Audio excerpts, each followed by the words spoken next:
Welcome to Creating Disney Magic with Lee Cockrell. Lessons in leadership, management, and customer service. You can create magic too. I'm your host, Jody Mayberry, and Lee Cockrell is back in Orlando after a quick trip to France. Lee, how was your trip?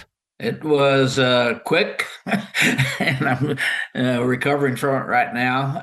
But Margot got married, and it was great. We had the wedding down in Provence, and I must say it went perfect. So can't complain. She was so happy she couldn't stand it, and she and Rob after the wedding went up to Paris, had dinner at the Eiffel Tower, and then flew back to New York. So we got one married and one coming up with Julian in January. So my goodness, it was amazing. Big moves in the Cockrell family. Yeah, it really was. But I told her I'd waited many years for this to happen. It was a perfect day. So yeah, I bet you were a proud grandfather. Yeah, I was. So anyway. Now that you've got one grandkid married, one coming up, are you and Priscilla already looking ahead, talking about great grandchildren? Well, we have nothing to do with that. We just will get a call if that would happen. So we'll see. Yeah. Kids are having babies later and later. And so we'll see. Yeah. But hope so. That'd be great. Well, I remember you telling me many years ago that grandkids are way better than kids. Like if you could skip one, you would have gone straight to grandkids. Well, in our case, especially because they grew up 1 mile from us, so we really had them the whole time. So it was neat. Yeah, how wonderful. Well, Lee just went to France. If you want to take a vacation, perhaps you want to go to Disneyland Paris, you can call our friends at Magical Vacation Planner. You can reach them at 407-442-2694. Let them know that Lee Cockrell sent you. Lee, we have a listener to the show he's been at some of our workshops.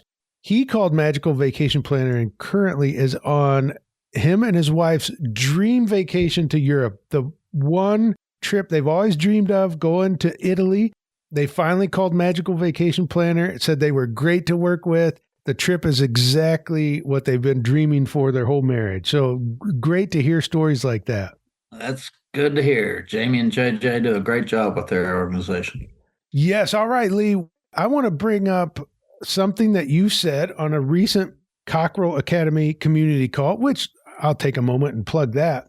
In the Cockrell Academy, if you're enrolled in the Cockrell Academy, once a month, we have a community call where you can join a live call and ask Lee questions. It's usually a topical call, but then you can ask about that topic. You really can ask about anything. So go to cockrellacademy.com, find out more about joining us for those. Lee, on the last Cockrell Academy community call, you said it's amazing what we can get used to and think that it's okay. And I wrote that down and I thought, that is true in my house. That's true in most workplaces. For example, I can think of one door in our house that just doesn't work quite right. Now, if I was going to sell the house, I'd say, oh, we can't have the door this way, and I would fix it. But I've just gotten used to it. All of us have just gotten used to it, and we put up with the door that doesn't work quite right. Talk to us a little bit about how that happens in the workplace, and how do we just get out of that mindset that, oh, I'm used to it, it's okay. I think we just are all so busy that we have minor things happen, a dripping faucet or something that's not working the way that it used to when we originally had it. In fact, I got one right now is my garage door. I have to hold the button to get it to go down. And all of a sudden, the last couple of weeks is not working properly. And it is true. Life is one thing after another, and we kind of prioritize it. Next thing we know is we don't even think about it anymore. It becomes a new habit. Well, that's the way the door works.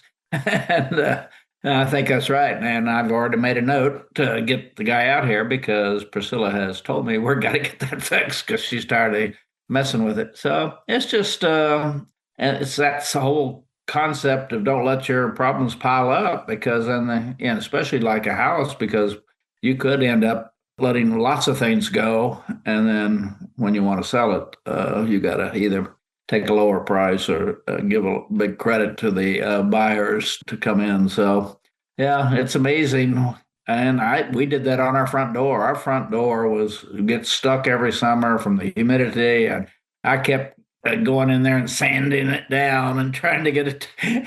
I mean, it was finally we just ordered a new door, and our life. I don't even have that problem anymore. I mean, it was a major problem, and I was going with it. One reason I didn't want to spend the money, and I think that contributes to a lot of things. Not wanting to spend depends on. But things you love, like your dog, you don't put off. And you just spent $7,000 to get the dog's ACL fixed. So it's amazing the things we will spend money on, which is, I agree with that. Actually, the door is no big deal. But those emotional things and something you love and like, we'll spend anything on our kids and our dog, Yeah, and that's maybe right. not the door. So hopefully, I guess we're setting priorities when we do that. But it's just what we all do. Yeah, that so Lee mentioned it. My dog tore his ACL and it was a very expensive surgery and worth every dollar that I've paid for it because he's only 5. I wouldn't want him to have that lifestyle of hopping around on 3 legs. And I Well, we do it. We do it at work too. I mean, we put up with somebody that's not doing their job, and we let it go. And we have a piece of equipment that doesn't work, and we don't get it fixed, and then somebody gets injured later. And yeah, we do it in all parts of our life. There's no question about that, especially at work. Well, Lee, Yeah. what it makes me think of is when you were the general manager of a Marriott hotel that you used to walk the floor twice a day. And I'm sure you came across stuff like that where you might see things that now, just like with my dog, there are big priorities. I'm sure if the refrigerator went out in the kitchen, that would have been replaced immediately. But if the door of the refrigerator squeaked, well, we can let that go. It's kind of a hassle. So you probably saw a lot of things that maybe if you weren't walking the floor, people might let it go. Do you think that helped set the culture of just because you're used to it, it's not okay? How did you address that? Did your presence change that?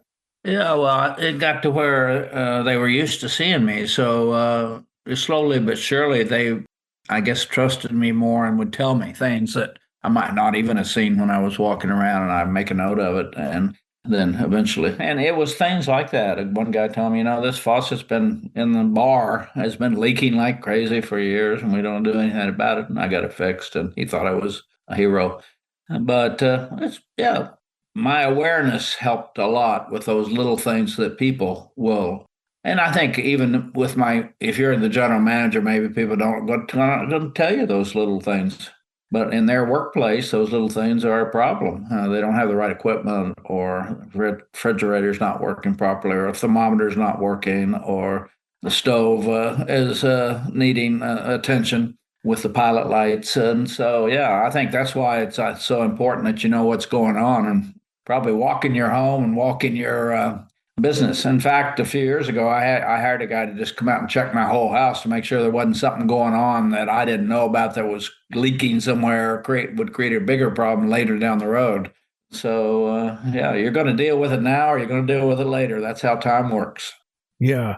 How did you get that mindset, that attitude to the rest of the staff? Like, don't get used to it. If something's not working right, if something's broken, Yeah, I think eventually they witnessed that he takes care of whatever we tell him and what we see, and it just becomes that relationship between them and me that tell Lee it'll get done. And they had a comfortable relationship with me because they saw me 2 or 3 times a day, so it wasn't like here comes the boss. I mean, that was just part of the scene.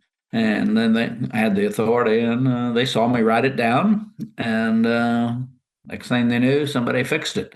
And so it's just kind of we create our own habits from other people's what we can depend on them for. And yeah, it was. It's a really, I guess it's how you build a culture. You got to be reliable. You got to follow through. You got to be trusted, and then slowly but surely, everyone does their job better, which the guests and the employees win on that one. So it, yeah, I guess we all, and we always say don't underestimate your influence. don't underestimate what people are thinking when they see you. Say, they don't even may not even say it, but they know that he takes care of things, and they like that. And they can say anything, they can report anything, and if I can't do it, I tell them why. That we'll have to wait till this period or that period, or and get some approval from the owners of the hotel to spend that kind of money. And yeah, just keep people informed, and they'll be happy. I have a list. It's just out of my reach in my office, or I'd pull it over. But I have a list of where you did a walkthrough of a hotel and made this big, long list of all the things that needed attention, even drew diagrams. When you did things like that, I'm sure most of the items on that list are things that people probably knew were wrong and they just got used to it and let it go. When you would give a manager a list like that, how was that received? At first, when I took the job, I was the regional director of food and beverage. I remember that one because you and I have talked about it for the East Coast of Marriott. And that just soon the word got around that Lee checks everything. So, at first I was wondering, well, here's just another guy who's going to be coming to visit our hotels. But then I started spending time there. I was there in the morning for breakfast, lunch, dinner, checking things in great detail. And I didn't have a list to things I wanted to forget about. I just wanted to make sure that we all understand everything matters, and all those little things matter. And I think I've told you this before, that they got used to being out of things that the guest wanted for breakfast. But I remember bananas. We didn't have bananas half the time because people just forgot to bring them up, and they got used to, well, we never have bananas, or we never have granola, or we're always, the coffee doesn't get ready on time, and that's our job is to make it better, and it all goes downhill, and hopefully it rolls out the bottom line, and that you have a profitable business. Of all those things add up. When you do those things, it even improves attitudes. Turnover goes down because they like working in a place that's got their act together and there's not a bunch of hassles. They got enough hassles just doing their job without added ones that could be resolved and could be fixed. And yeah. And I must say at home too, I get a list. I'm not as good as Priscilla is in pointing it out, but yeah, I get a list. And I transfer her comments into my day timer, and then I get them done and check them off. Yeah. Well, I reached over and grabbed the list, the memorandum, and I'm just going to... It's pretty long. It is long. I'm just going to pull one item because I think this item really illustrates what Lee has been talking about.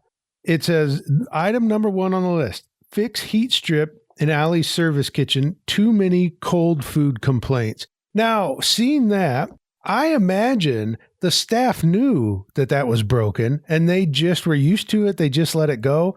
But I think that sets the tone that 1, Lee's paying attention, 2, Lee cares, and 3, we better do something about it. And then as Lee said it, people want to work at a place that has their act together. I think this is the first step in finding those little things and making something happen, fixing them. I think that shows that you care, and this is the type of place that doesn't do that. And you won't have to put up with, that's just how things are around here. It's this, yes, everything matters is about paying attention to the details, fixing everything, but everything matters also becomes the culture of your organization and operation. No question. And I think that became a form of training and development, training people that here's how to have better eyes, how to see things, that need to take care of things. And reinforcement is a great way of training. You tell people and then you show them as you walk every day, and you stop and point it out. And it worked very effectively. And when I left, I told them I would be back in 60 days. So to check it again. Yeah. Well, this maybe is a little step away from what we're talking about, but reading ahead in a future volume of the Main Street Leader, Lee talks about how when he used to show up at hotels and do inspections and audits, and it would stress everyone out. And then Lee started saying, this is when I'm coming 30 to 60 days from now. this is what I'm going to look at. And they would change their policies and procedures and operation before Lee got there. And many of the problems were solved before Lee ever found them. And I think by giving them that warning way up front when I was coming, they started doing it every day. So they'd have created the old new habit. So I didn't find it, and they'd already learned how to do it every day and had it on their checklist. And so less stress. I didn't want to be catching them doing something wrong. I thought it turned out to be, and that was my style in those days. It turned out it was much better to catch them with everything right. So that's the way to think about it. You might tell your kids when they're little, I'm going to check your room on Friday morning every week. And then when they get a little trouble, the first 2 or 3 weeks, they'll know he comes every Friday. Can't escape this. And he takes my phone away for 4 days. The room will get clean. And you just set new habits and new expectations. We always talk about clarity of expectations is how you get it done. And yeah. So that's a good one. And that's a long list. I sent it to my friends in Brazil. They loved it. They shared it with all their people. Important details. Well, I think this has been this is what I like about doing these episodes, Lee, is I can just pull a single sentence that you said on a random call, and all of a sudden we have a great conversation about it, and it gets deep, and it's talked about in a way where we could actually go and apply it the very next day. That's why I like creating Disney Magic. It's a good show. You probably know that by now. It's a good show. All right, Lee, I'm glad you're back from France and that the wedding was as good as you hoped it would be. And if you have a topic you would like us to cover, just send us an email, support@cockerelacademy.com, and maybe we'll bring it in. Perhaps you want to ask about the concept of everything matters and don't get used to it. I think it's a good thing to keep talking about. Until next week, go out and create magic for others.